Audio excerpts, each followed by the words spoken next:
اندھیروں کے بعد روشنی، آنسوؤں کے بعد خوشی اور موت کے سائے کے بعد زندگی۔ زبور نمبر 30 میں داؤد نبی ہمیں بتاتے ہیں کہ خدا نہ صرف زخموں کو بھرتا ہے بلکہ فریب کو خوشی کے رقص میں بدل دیتا ہے۔ اے خداوند، میں تیری تمجید کروں گا کیونکہ تو نے مجھے سرفراز کیا ہے اور میرے دشمنوں کو مجھ پر خوش ہونے نہ دیا۔ اے خداوند میرے خدا، میں نے تجھ سے فریاد کی اور تو نے مجھے شفا بخشی۔ اے خداوند، تو میری جان کو پتال سے نکال لایا ہے، تو نے مجھے زندہ رکھا ہے کہ گور میں نہ جاؤں۔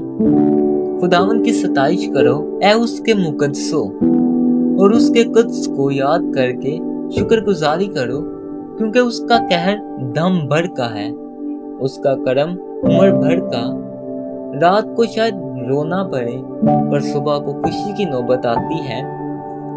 میں نے اپنی اقبال مندی کے وقت یہ کہا کہ مجھے کبھی جنبش نہ ہوگی۔ اے خداوند، تو نے اپنے کرم سے میرے پہاڑ کو قائم رکھا ہے۔ جب تو نے اپنا چہرہ چھپایا تو میں گھبرا اٹھا۔ اے خداوند، میں نے تجھ سے فریاد کی، میں نے خداوند سے منت کی۔ جب میں گور میں جاؤں تو میری موت سے کیا فائدہ؟ کیا خاک تیری ستائش کرے گی؟ کیا وہ تیری سچائی کو بیان کرے گی؟ سن لیا اے خداوند اور مجھ پر رحم کر۔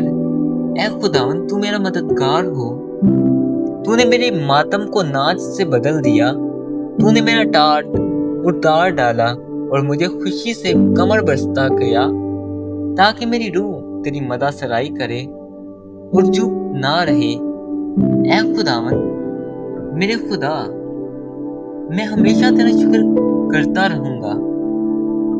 آمین۔ یقین رکھو کہ رات کتنی ہی لمبی کیوں نہ ہو، صبح کا سورج ضرور طلوع ہوتا ہے۔ اسی طرح مسیح میں آنسو رقص میں بدلتے ہیں اور غم خوشی کے صدا میں۔ آؤ ہم سب مل کر اعلان کریں، اے خداوند، ہم ہمیشہ کے لیے تیرا شکر کریں گے۔ آمین۔